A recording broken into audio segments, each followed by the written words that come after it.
Acabei de acordar e vim aqui gravar um videozinho pra vocês. Vou usar esse olhinho aqui, ó, que é como se fosse uma gotinha de vitamina C no rosto.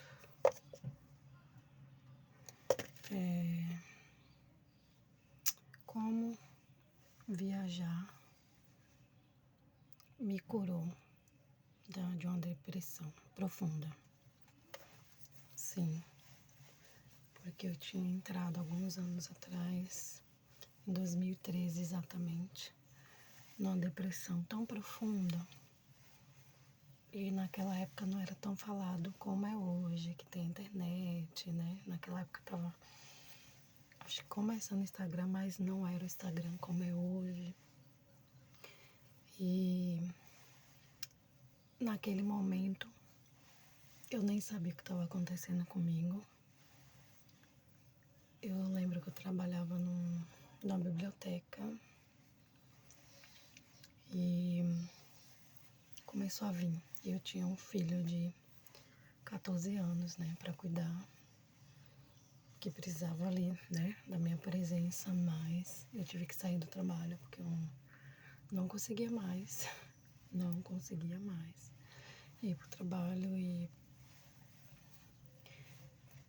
foi bem desafiador. E só depois de um período quase de um ano que eu fui começar a sair um pouco desse quadro de depressão. E isso não é falta de Deus, como por muitos anos as pessoas tinham costume de dizer, né? Ah, isso é frescura. E naquela época ainda era considerado frescura para muita gente que não entendia o que é você estar em depressão, você não conseguir sair, ou quando eu saía era no mercadinho mais próximo de casa para pegar uma cebola, para pegar uma coisa assim e voltar, porque me dava agonia estar assim, no meio de muita gente, lugar que tivesse cheio de pessoas. Foi muito desafiador. Era uma escuridão e em todo o período eu sempre orei, eu sempre falei com Deus, eu não entendia do porquê eu estava assim. Só que, óbvio, hoje com todas as informações que a gente tem, a gente sabe que muitas coisas vêm de traumas, coisas da infância. Então é como se fosse uma panela de pressão, né? Que fica ali, ó, cozinhando. E um momento isso vem, né? À tona. E foi o que aconteceu comigo. Mas aí eu lembro que eu não tinha ânimo de nada. Inclusive, a prova disso é que nem no casamento do meu irmão e da minha cunhada eu consegui ir.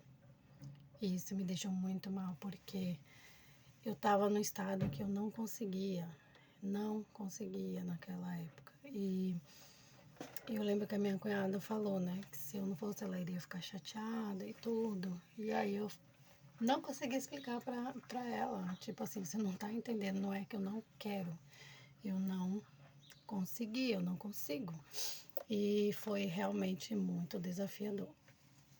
E aí só um ano depois, que eu lembro que era ano da Copa do Mundo. E aí eu acredito que, sei lá, vai tendo dias que Deus vai começando a dar um pouquinho de força e eu comecei a ver vagas de trabalho. E eu falava, Deus, eu preciso sair dessa situação. E eu escrevi, eu tinha um diário que eu falava com Deus nesse período. E eu lembro que eu consegui esse trabalho para trabalhar na Copa, inclusive. E aí, depois do trabalho da Copa, eu lembro que conversando com meu irmão, eu sempre tive vontade de fazer intercâmbio, mas para aprender inglês, né? E só que naquele momento não tinha condição de ir para um país de língua inglesa.